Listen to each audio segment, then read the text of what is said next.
welcome everyone to this webinar on driving digital transformation, a conversation with leading innovators in behavioral health technology. My name is Valerie Bagley. I'm the Chief Program Officer here at the Change Companies, and we are indeed joined by some of the leading innovators in behavioral health technology today. I'm excited to welcome these four really bright leaders to today's webinar. All are coming to us with really great innovative ideas on how we can use digital tools to improve outcomes, to strengthen staff well-being, and of course, run an effective business because we need money to do good work. So I'm pleased to welcome Eric Greminger, co-founder and CEO of ERP Health. We have David Whitesock, the founder and CEO of Commonly Well. We have John Schaefer, who's the Director of Client Success AI from NetSmart, and Ryan Lechner, the co-CEO of the Change Companies. Welcome, gentlemen. Just a couple of very quick housekeeping things throughout today's webinar. There is a Q&A panel, and I encourage you as we're having this conversation, it's a dialogue, it's a conversation, we want you all to be a part of it. So drop your questions and comments into that Q&A panel. The chat feature is disabled, but the Q&A panel is wide open. We want to hear those questions, and hopefully we'll be able to get to as many as possible. We'll also be sending out a recording of this event in the next couple of days to everyone who has registered. So if you have to leave early or you have a colleague who can't attend, not to worry. This is being recorded for posterity. Without further ado, then I'd like to just jump in with a quick round robin question for the group here to help us get to know you all a little bit more and the work that you're doing. What are some examples of innovations in behavioral health technology within your own organizations, and what are some of the problems in the field that you're attempting to solve with those? Eric, I'm going to call on you first, if you want to kick us off. Yeah, sure. Thanks for that question. Well, one thing really from the inception of our company, ERP Health, that we've believed is very important and where technology could play a really big role is extending treatment. So oftentimes somebody might go to a treatment center, say they're generously awarded 28 days. Well, this is a chronic relapsing brain disorder in the case of addiction, let's say. How can you possibly expect to address that in a 28-day period? So when we built our technology platform, we built it to engage with the individual for 12 months and beyond. So they could go to a treatment center, they could engage with our technology, we could measure the outcomes, they could have an active role in treatment, the clinicians can personalize the process, but then when they leave, right on their smartphone, they could continue that level of engagement on the same exact platform that they started with during treatment. So really it's an extension of care. And we build it in a way that is, provides rewards and has, sort of engaging components to it to get them with the goal to get them to that 12 months. Some people will call them alumni at that point, as if like it's separating two things. You have treatment, and then you're starting this new path as an alumni. We've always believed that having it on one infrastructure can help with continuity, but again, that 12 months is not an arbitrary time frame.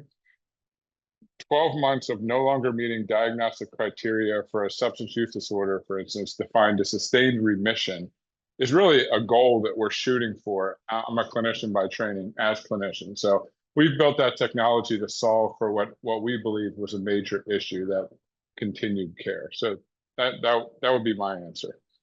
Thanks, Eric. David, you're next. Oh, you're muted. I had to be the one to do that. Thanks, Valerie, and privileged to be part of this conversation, especially with these heavyweights on this today.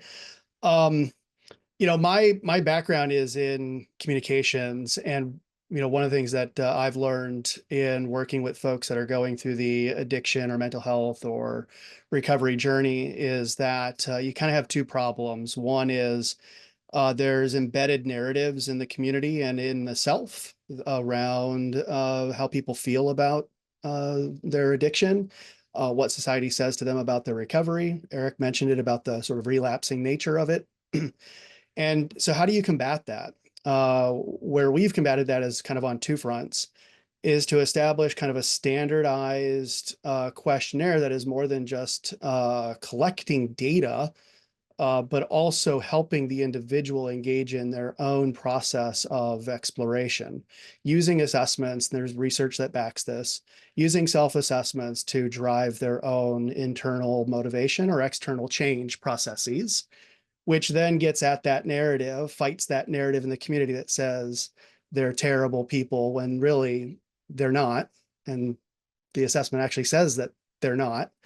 And then the other part is communication between the participant and the organization. We work with the smallest orgs across the country, the mom and pop recovery orgs, treatment facilities that don't show up in the headlines. And they need to be able to know, how do I boost the communication with the people I serve when they're not in the four walls of my facility and they're out in the community trying to get to their job. And so we use text messaging in a particular way and train organizations to be able to communicate effectively in the in-between moments to move that nudge behavior along, to get people to sort of start to accomplish positive effects. We'll see the outcomes on the other side, but those are the two parts where we focus on, is that innovation of the narrative, the internal narrative, the psychological storytelling, and just the communication flow between providers and patients to open that two-way channel up to be more effective for everybody involved. Super important. John? Wonderful. Thank you again. John Schaefer, happy to be here. Thank you. And I had the pleasure about 7 years ago of launching what at the time was the first AI-driven documentation tool for frontline staff in the behavioral health IDD market. And so it was really a tool that was geared towards their documentation, making it faster, making it easier, without taking away from the clinical experience. So our latest, and that's what we've been focusing on for quite some time. Our latest invention, if we will, is now focusing on the end of that documentation lifecycle and more on the quality care team, or sorry, the QA/QI team. And there's not a ton of tools out there that help them do their job. So we are delving into how AI can help with that massive amount of data and help focus them on what they should be focused on regarding, every kind of service and every kind of document is got a different level of quality. And so how can we help them zero in on what that looks like, automatically score it for them, those kinds of things. So our view is AI can help all through the continuity of care of the client, but as well as the organization. Great. And then Ryan. Yeah, well, thank you, Eric, David, and John for joining, and Valerie hosting. It's great to have you all here. So I suppose for us, the change companies, we are on this nearly 40-year-old journey of how do we take these evidence-based practices, the science that we know works in behavior change, and put it directly into the end user, the client's hands, in a way that's engaging, effective, and easy to use, right? And for us, that's historically been in a paper-based modality. With our new transition to a digital organization, which puts us on the stage with these individuals, we're really looking at how can we do even more with technology, utilizing that practice to build agency, right? And individuals going through treatment and in recovery to help harness their motivation. And ultimately, the new opportunity for us is how can we share some of that back to staff, right? To best help and support these individuals in a way that's responsible, genuinely helpful, and can help them make positive changes in their own lives. So I look forward to discussing a lot more of that today. Yeah, so we're dividing this conversation into a few key topic areas. We could spend all day talking about any one of these. So this is a bit of a whirlwind conversation, a sampler buffet, if you will. But the first thing that I want to discuss is this idea of effective implementation of technology and the digital tools, because without traction within an organization, it doesn't matter how effective the tool is. And I want to read verbatim one of the questions that came in during registration, because I think this is really well stated and represents a true challenge to effective implementation within treatment organizations. So the question is, what are some key challenges and solutions for helping counselors, docs, nurses, and social workers adopt and develop confidence with digital transformation initiatives? I feel like the overall training and implementation rollout plans don't take time to assess and consider the tech challenges our staff are dealing with, and sometimes miss the target by not considering the workforce we're dealing with. John, I'm going to hand this one to you first and see if you have any ideas. I have lots of ideas, and as you said, we could spend a lot of time talking about this, but I get the privilege of doing this quite often. And so I think part of the answer is in the question itself. Yes, oftentimes the plans just don't include who are we asking to change their behavior, right? This is an exercise in change management if you look at it, right? Rolling out any kind of new technology. So I believe and we promote, let's get some key folks involved who will be using the tool upstream. The sooner that those folks are aware of, we're looking for a tool, or this is what we want the tool to do, they feel bought in, number one. And so when the tool is implemented, they're going to have a better attitude about it because they feel like they helped steer in that direction. I think also it is wise to think about how do our staff currently use the current tools? What is their technical aptitude? It's one training doesn't really fit all folks or all training styles. And so I'm being aware of that. And I think my third point would be measuring. So when you roll out, I think it's a great idea to measure, to know what you're going to measure it so you can see the impact. And what I've seen is when you can show the benefit or show the time savings, when I'm learning something, I don't really see all of that. But if I can see it 2 weeks later or a month later, and I just like, oh, that did save me some time, that just re-energizes me. And then downstream, that helps everybody else who is going to be training next week or next month. They're like, yes, I want those benefits too. I think those are a few key points in that question. Great. David, do you have anything to add here? Yeah, I think John he hit all the big points. I think I would just add a little color to two aspects. One is our experience has been success typically follows when the staff themselves have an opportunity to internalize and role play with that technology before it even goes towards the client or the patient. Now that takes time, and a lot of leaders will be like, you mean you're going to take another month out of implementation for our team to play around? We don't have time to do that. But what we have learned is when we do that, what emerges is an internal owner who says, wait, I love this. I want to eat, sleep, breathe, drink this all day, every day. And now you've got, instead of the CEO saying, I'm paying for this and we're doing it, you've got that middle or even the far frontline person saying, no, I got this. And that sort of into that, as John said, that change management dynamic. If you have that internal champion who it's now in their DNA, they become the driver, and you kind of sort of train to that person. And then that person already has the cachet internally to bring that even forward. And so they become, you're either in their sidecar or they're in your sidecar. It doesn't matter which one, but you end up going the right direction faster, farther. Ryan, that's reminding me of the champions framework that's very recently been set up by the change companies. Is there anything you want to say about internal champions, just to add to what David was sharing?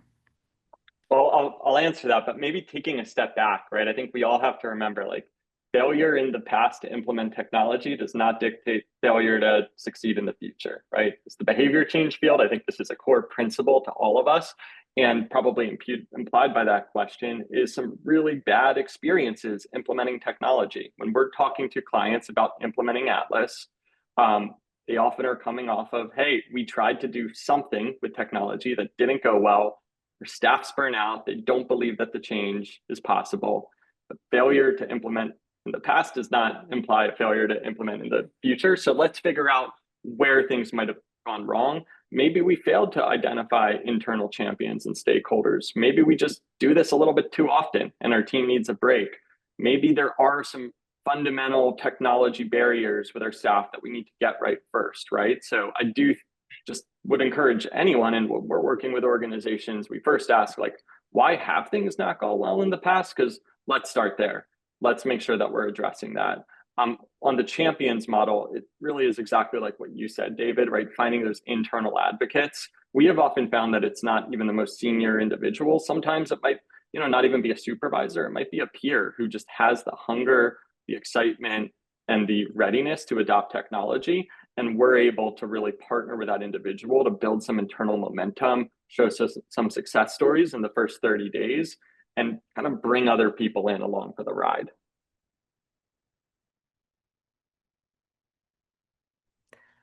David, that time it was me. I was talking and I was muted. Eric, I know that ERP is doing some really creative things to communicate the value to end users of the technologies that you offer. I wonder if you could say something about some of the strategies you're employing there. Yeah, and it's interesting. It starts with us, at least, with a strong discovery.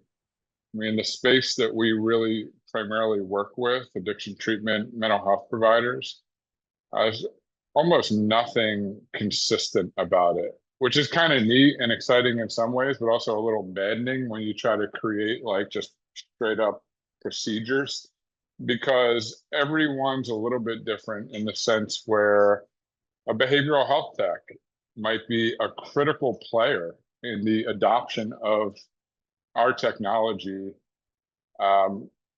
instead of a clinician. So can we train this person on how to capture the data? Because that's where it starts with us.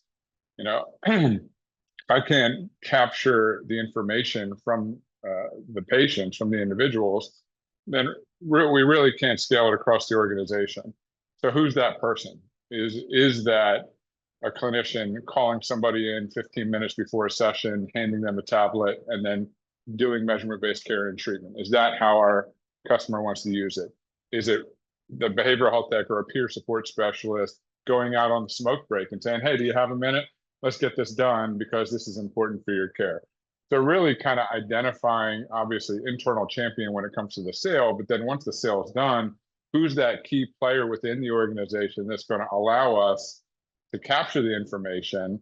And then we have ongoing, this is important, like there isn't just like an onboarding with us, because we learned that it has to be ongoing implementation for the sake of obviously new feature releases that are, you know, every couple months, but also people forget, like this isn't the most important thing to them. It's the most important thing to us, but they have other things going on in their day-to-day lives where we have to be consistent. So we set up a bi-weekly cadence for them to show up, kind of like a open office policy. If you show up, great.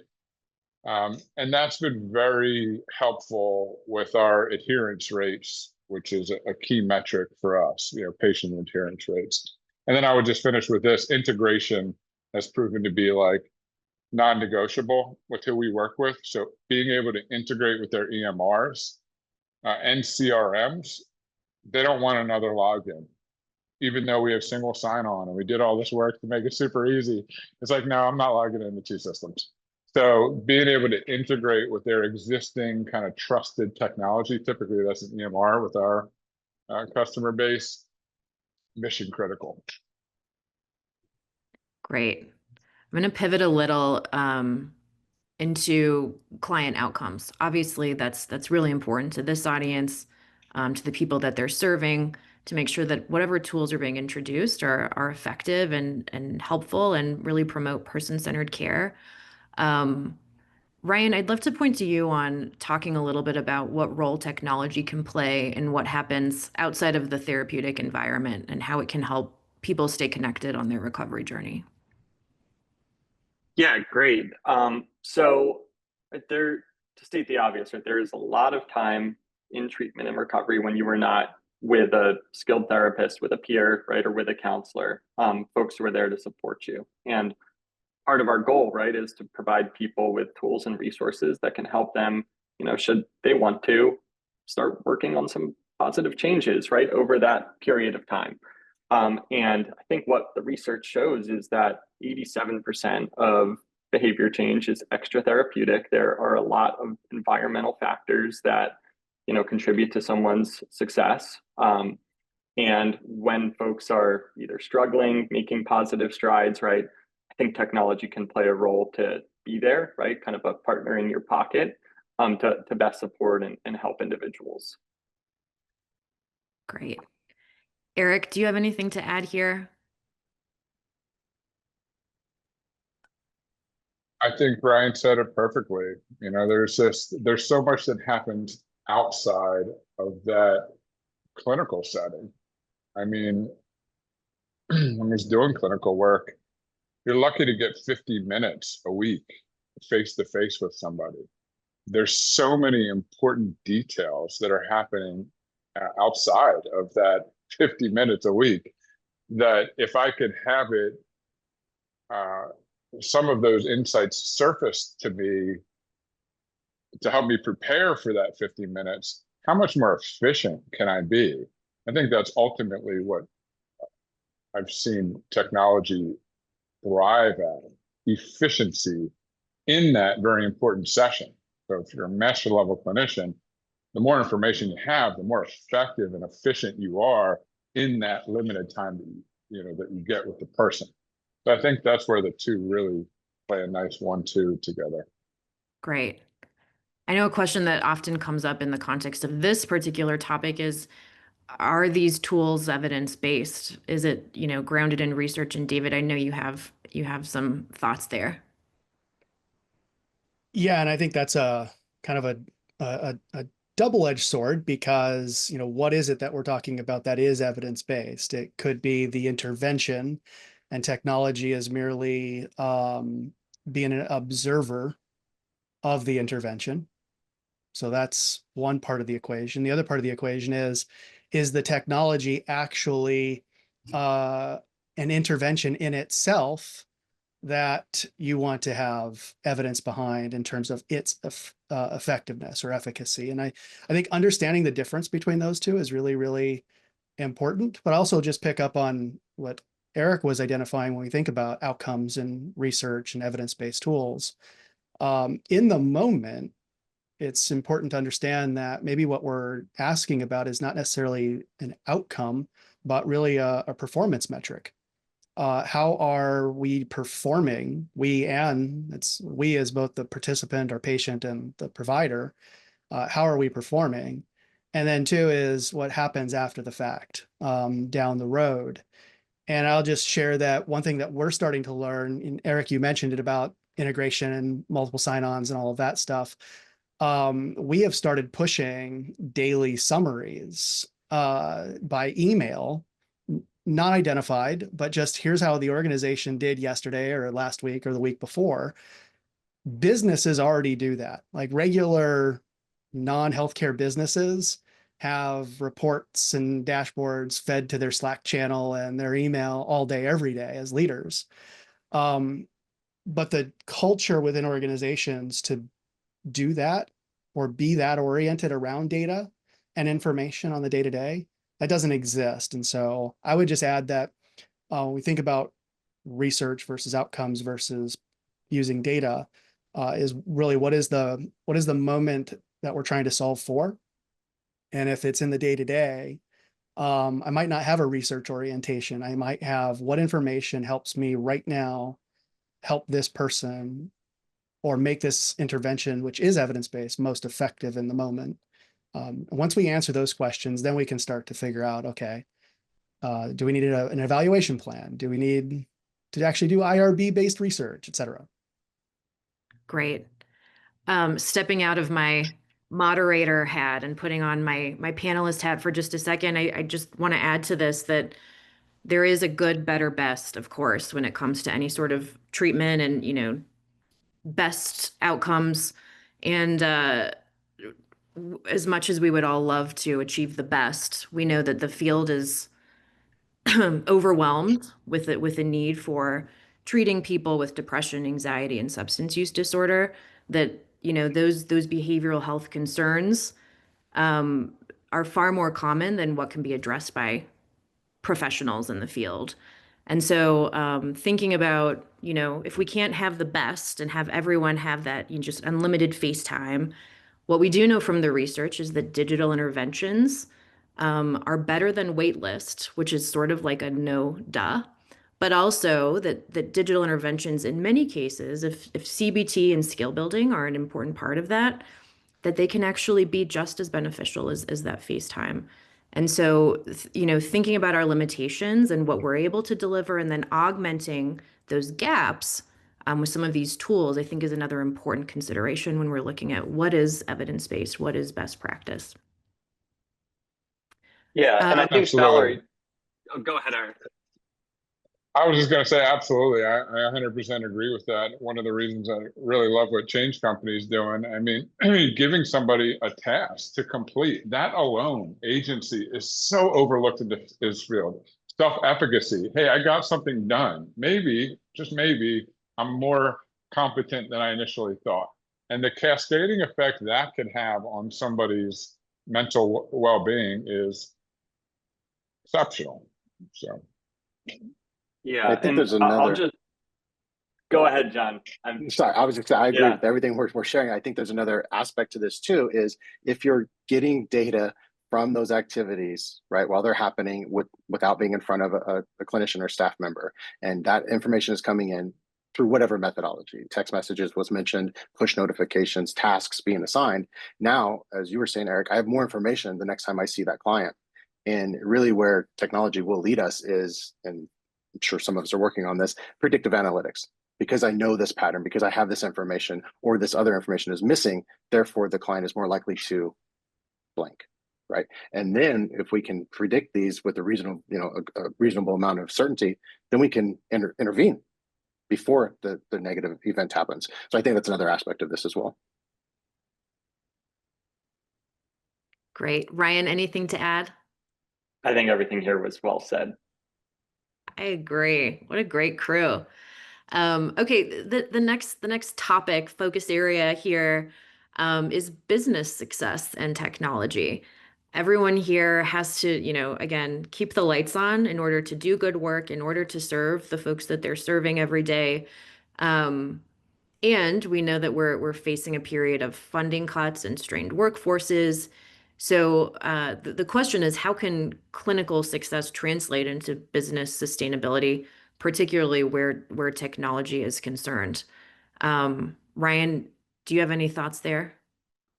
Yeah, I do. So, I mean, let's acknowledge, right? A lot of these innovations and new technologies, right? A lot of cost and effort goes into producing them, and it costs money to therefore deploy them and bring them into existence, right? So, I think the folks we have the pleasure of working with every day are extraordinarily clinical and outcomes driven. They want to do what's best for their clients, and therefore they are eager and excited to utilize the new technologies.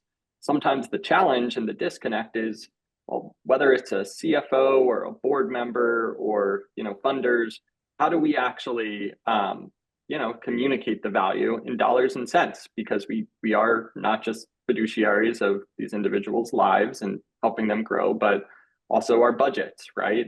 I would just encourage, and this may sound obvious, but let's really take time to think about that, right? How would you frame and value the impact and the success that, if clients or staff are utilizing this technology and seeing the desired outcome, what does that look like on the P&L, right? Is it helping you reach more clients, right? And therefore you can, go generate more business and grow your organization? Is it helping improving length of stay and engagement, reducing no-shows? Is it saving staff time, right? And they're able to then go ahead and serve more clients, right? So getting a really concrete point of view and lens on where exactly is this not just helping probably the most important thing, the outcomes, but also just the dollars and cents aspects of operating our organization. I would venture to say many of the technologies, certainly the ones I've seen here, are a very high return on investment. The disconnect can sometimes be the math. And I know that all of our organizations are happy to support, right, in making that case. Eric, do you have anything to add on this? Yeah, and this has been like such a tremendous learning experience on my part, because I really started this company thinking like, man, this is amazing. We get to improve patient outcomes. I could show you these outcome reports on how much symptomology is reducing and depression, anxiety, cravings. Look at this, and we have like thousands and thousands of data points on this. And we were presenting these reports just to the clinical teams, and they were loving it. And like, it's really a feather in their cap. And then over time, like, we would occasionally get these conversations like, all right, well, when is it, where's the ROI? Like, I'm like, Okay, maybe I'm not thinking about this the right way. So what we learned a couple of years ago is we have to take these clinical outcomes, and historically being, this, our technology anyway is being used primarily by clinicians. So from a budget perspective, it would be put as a budget item under clinical. And we had to say, how can we make these outcomes useful to the business development teams? In other words, how can we get put into a category where we could really be an asset to the part of the organization that's responsible for getting people in the door so they could get these amazing outcomes. So what we've seen over the past 2 years, and we're about to release a publication with some of the top marketing experts in the industry. It's going out tomorrow. I'll make sure everybody gets a copy, that teaches how to use clinical outcomes to differentiate in a crowded marketplace. Like, it's a very crowded addiction treatment, specifically market. Really, if you go to any website, it's holistic care. It's, kind of these buzzwords. It was described to me, and I really like this, as a sea of sameness. Outcomes gives them an opportunity to differentiate. And that's helped to drive significant referrals to several of our customers, right? And in a world where the commercial space average cost per acquisition is around $5,000-$6,000 just to get someone in the door, if you could show by differentiating through technology that that's leading to that, well, that's a very good business case, while at the same time staying absolutely true to the core truth that it's all about that person who's coming to you often at their most vulnerable point for help. And you're showing that you're getting them help. Now it's taking it that next step. How can that not just make healthier patients, but healthier businesses? So hopefully that explained it. It was a little long-winded. I apologize. No, great. John, I want to call on you because we did have some questions come up in registration about what's the case for AI note takers in all of this, and I know that's been a core emphasis at NetSmart lately. Yeah, thank you very much. Definitely. And I think part of this, how we can weave this in, is it depends on what aspect of the business you're looking for that return, right? We've talked about client outcomes, super important, right? That's why all of our clients are there. But you do have to keep the lights on, right? And so the intake process is that efficient as it can be. Is your reporting process, like all parts of the client lifecycle and your business, AI has an ability to impact all of those. And so really, specific to note taking, we've created an application. We're using natural language processing, large language models. We're using ambient listening technology. All of this is geared towards creating the experience that the technology is not interfering with anything. It's just sitting in the background and it's helping expedite what you're already doing, or it's helping guide what you're already doing. And in NetSmart, we have a phrase we use is augmented intelligence. And you actually had said that earlier, Valerie, and we love that because it's assisting or augmenting the experience. Oftentimes when people hear AI, Skynet, I have no control, robots, that's the thing they see. And so if you can share this in a non-negative kind of way, nope, not going to replace your job. It's going to assist you, right? It's like the blue line on GPS. It guides you. You can go off the blue line, but it'll help you come back to the blue line, right? And so, yes, tools for frontline staff, tools for the revenue cycle management, tools for the AI departments, like I had mentioned. All of these areas, you're gaining time back, you're gaining efficiencies, which is one aspect. The other aspect, and we've had multiple conversations with our customers on this, is where do we put that time that we get back? Some organizations want their people to go home on time. That's their main driver, right? Some organizations, I think, Eric, you mentioned it, maybe David, let's drive down that wait list, right? Where are we going to put that time? And that is a unique challenge to have after I employ technology. As you said, Ryan, that takes time, it takes money, there's a cost to this, but now we're realizing the savings. And where do we want that savings to be? Where do we want to utilize that best for our organization's mission? Right. So AI has a huge impact across that whole continuum, the whole organization, and it's a fun problem to have to solve. Absolutely. David, I know you have some thoughts on, we've talked a lot about, from a revenue standpoint, how technology can benefit, but obviously we need money coming in order to spend those dollars. And you have some ideas on the role philanthropy might play in all of this. Yeah, I think it's important for us to remember that the behavioral health field is filled with a mix of both for-profit organizations and not-for-profit healthcare. And we often talk about the payers sort of driving how and what people do. But those are capped rates and they stifle growth. They don't promote growth. And so how do you find that? And lately, because 76% of our customers are traditional not-for-profit providers. They live in their communities and they're funded by donors and philanthropy. And so we start talking to community foundations and high net worth individuals that are donors in this space, and all of them are fast coming to one conclusion. We want to be more supportive. We want to help operational costs. We want to help implementation of technology, but we want to see a return on that investment. We want to see in both social impact terms. So did Eric get well when Eric came through our program? And how do we describe well? What does well mean? So they want to know, do us experts know what well means? What is an outcome? Because they're confused, right? And then they want to know, can I trace my dollars through the system? Can we have that granularity of identification of where these dollars are going? And I think that's a new frontier. And I think to John's point, AI and even just current machine learning techniques that we can apply can help solve some of these problems. But the other side of that, tap back into my background, is it's mostly a storytelling endeavor. It's being able to share with the community foundation or the community at large or individual donors, here's our story. Let me tell it to you through science, the evidence of why we do what we do and why it works, the statistics that shows why that science of what we do actually works.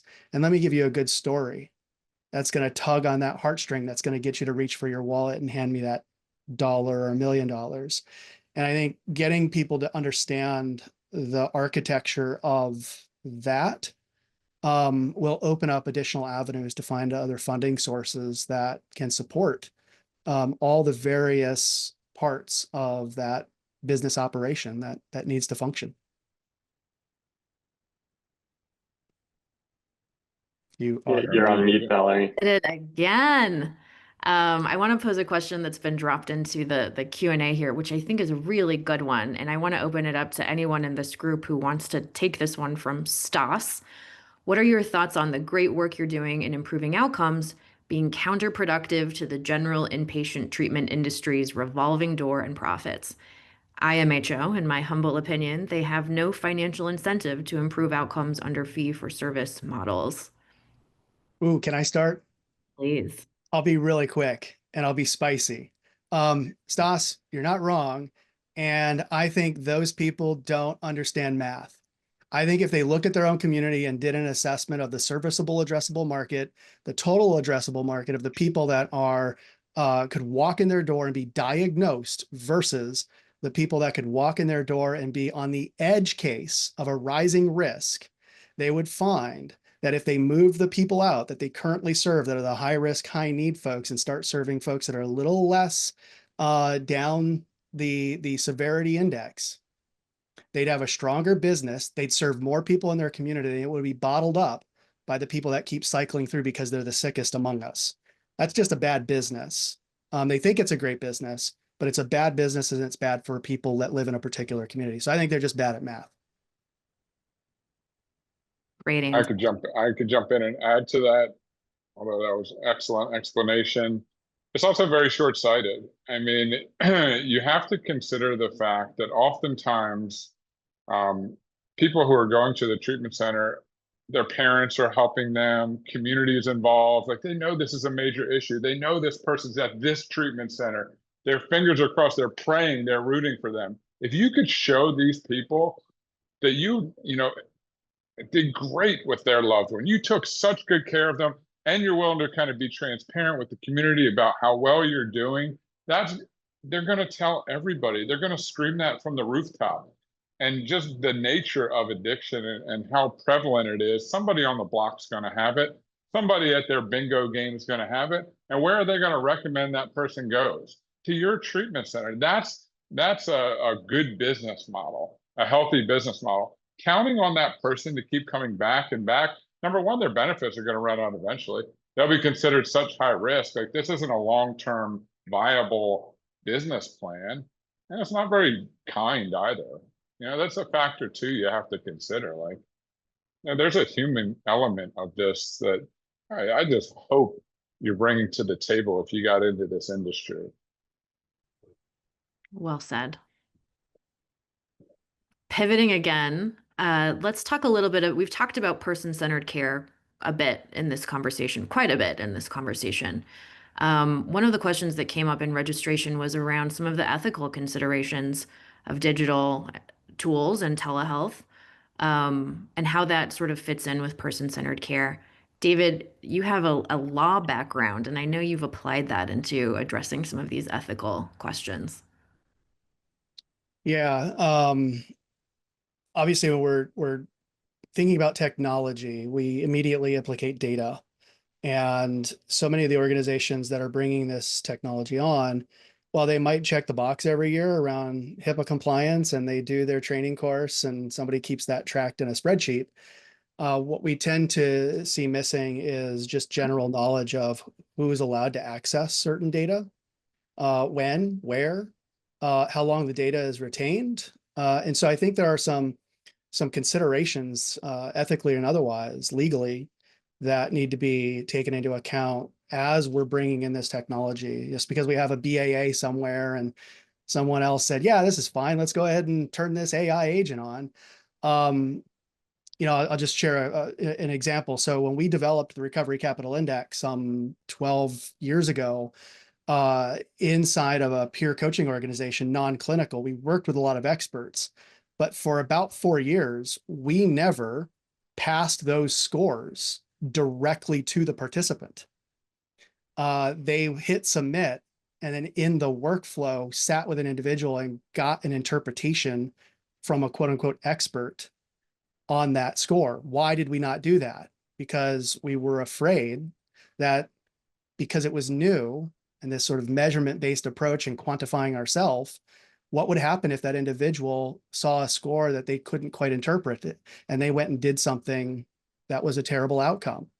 And so, again, we introduce chatbots and do different things. We have to think, yes, we can do it, but should we do it?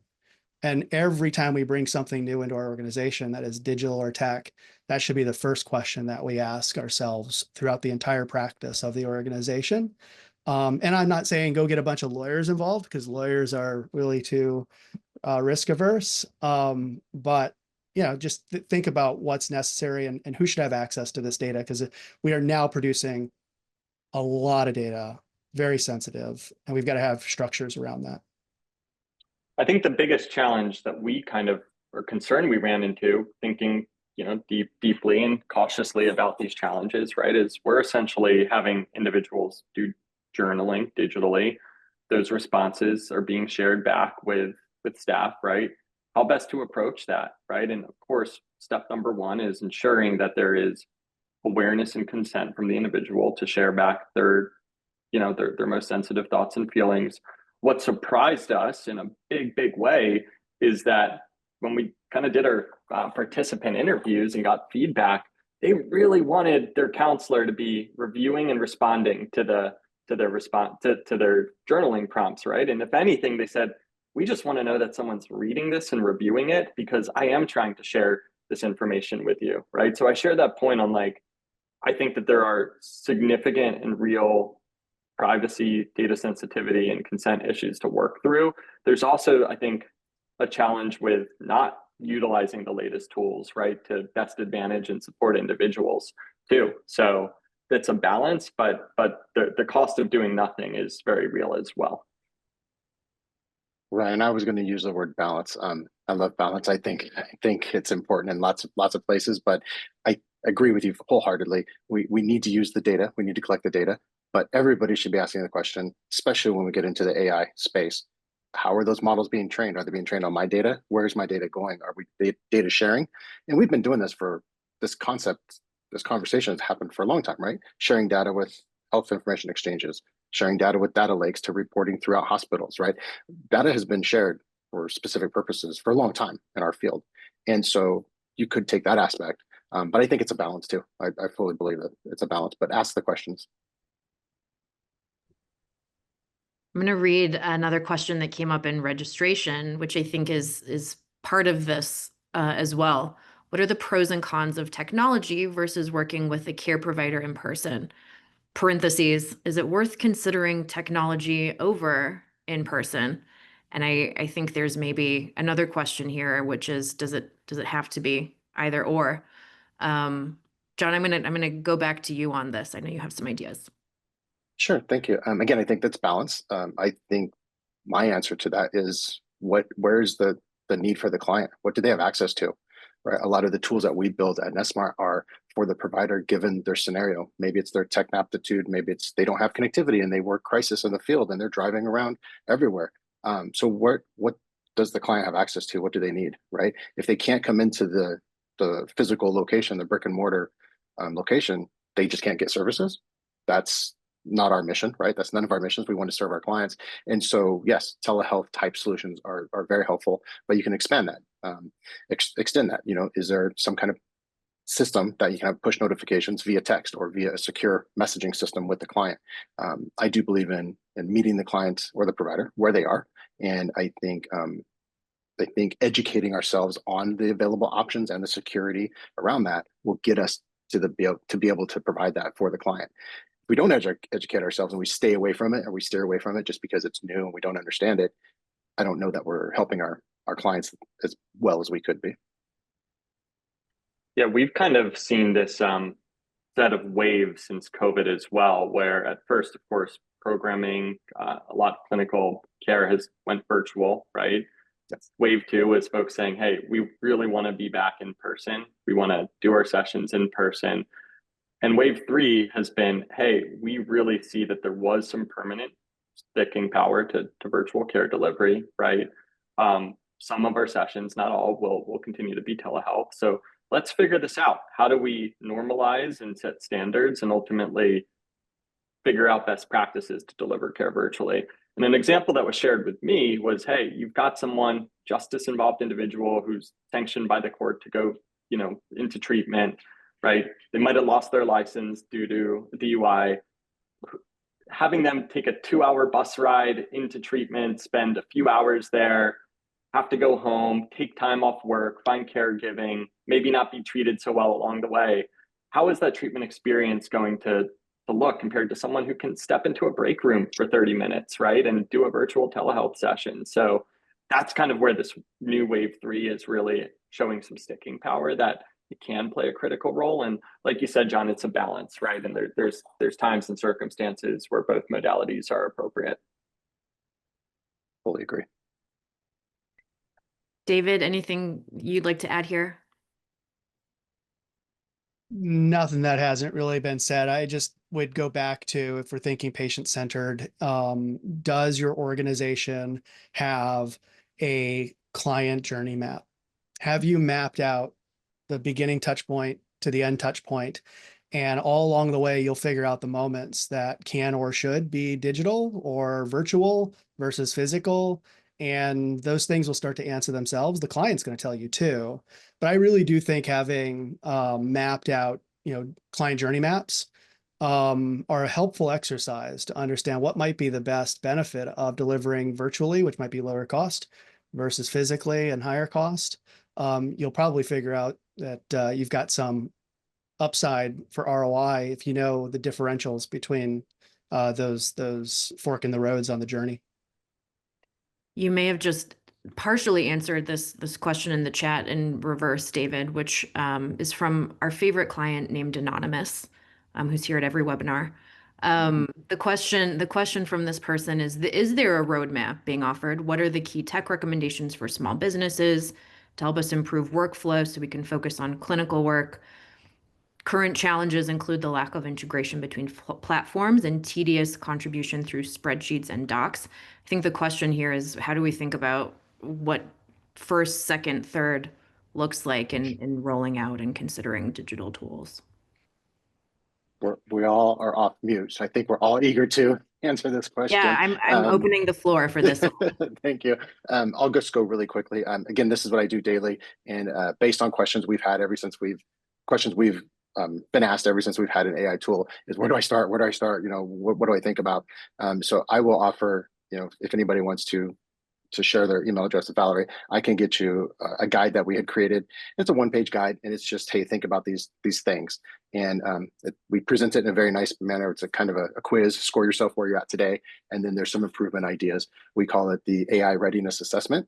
It's not really specifically to only AI, but it has some of those components. And so it's not really a client journey map, but it is geared towards, if I'm going to adopt technology, what are the questions I should even be asking? Right. And so sometimes that's why people don't start, because they don't know where to start. And so just us providing these are the commonly asked questions is a good start. So happy to share that with Valerie, and she can make sure everybody gets it who would like it from our perspective. But yeah, Eric, David. I agree. And like, I kind of go back to what I was talking about before. It's like, if you've met one customer, you've met one customer. So to have a map created, you really have to sit down with the team, the customer team, identify what success looks like through their eyes, and then reverse engineer that map into a way that's practical and feasible based on the structure, both clinical and staffing structure of that organization. That's what we found to be most effective. It's really a personalized process.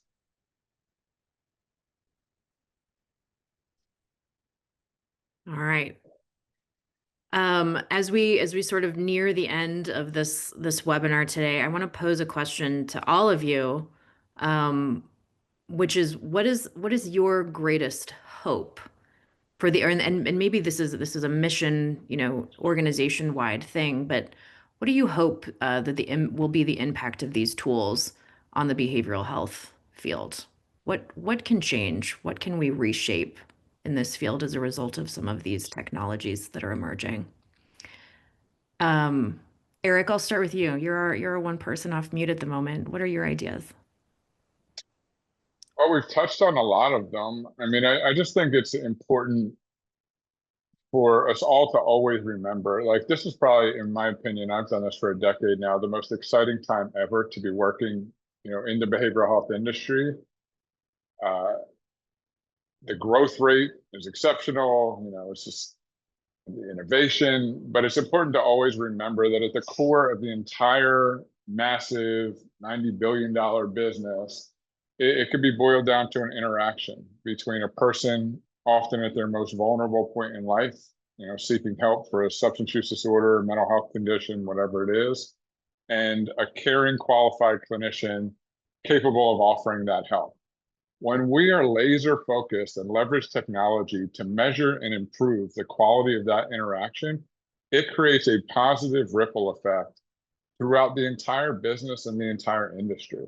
So I think as long as we keep that North Star about improving patient care, you know, center, that's what technology can help us to do. Great. John?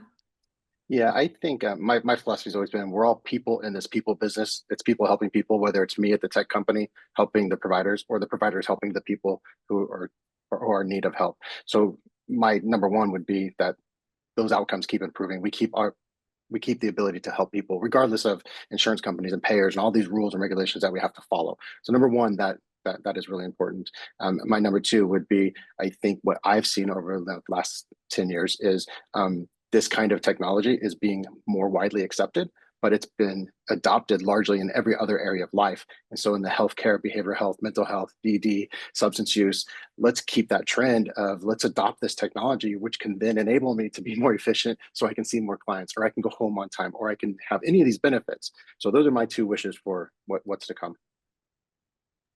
David? Yeah, I agree with both John and Eric. And I'll just say my hope is that the behavioral health field in particular will maybe more align with the rest of society and how these technologies come to play. As an example, you know, if I go to a hotel and I'm experiencing both the human experience and digital experience. And if I then go to my healthcare provider or somewhere else, and that's a completely different architected kind of thing, now I've got this dissonance in between. And what I hope is that the back end systems of how we engage in data and technology are a lot more aligned across society, more communicative with each other, more consistent. So we're not having to be so jarred from one part of our world to the other. My Apple Watch stays with me when I go to the gym or I go to the doctor or I go to church. And it doesn't change, but those spaces do. And sometimes the technology does. And that can create challenges to the health and progress of people's outcomes. So I just hope the technology gets a little bit more consistent with the way it crosses lines in our lives. Wonderful. Ryan? Yeah, my answer was going to be a bit similar to yours, David, and I'll put a little more of a commercial and spin on it, which is I hope that behavioral healthcare payers begin to pay, for technologies like this directly, because we're now entering a world where these payers are risk-bearing organizations. It's becoming more integrated with the behavioral health or the traditional healthcare system, right? So there's more of a direct consequence to someone's bottom line if folks end up in the emergency room. And we know that these tools can have a tremendously positive impact on the quality of care as well as the ability to intervene and address issues early. So that feels like a real win-win-win for all parties, right? The individual, right? The providers who want the tools, but it often does cost them, money and pretty limited budgets, and payers who are taking on the risk and are increasingly responsible for not just what happens, on the Medicaid plan in the behavioral health context, but what happens in the emergency room. So I think there's an opportunity. I'm hopeful that we're going to see this change in the next 5 to 10 years. And we're definitely really happy and eager to support anyone who's thinking about that. I just want to say thank you to David, Eric, John, and Ryan for bringing your great innovative ideas about tech and digital tools to this conversation, and to everyone here who joined the conversation and dropped in great questions. As always, I'm saddened that we weren't able to tackle all of them today, but I did capture them. So maybe there's a part 2 in our future, and we can continue the conversation. Thank you again for engaging and for bringing your ideas and expertise to the table as well.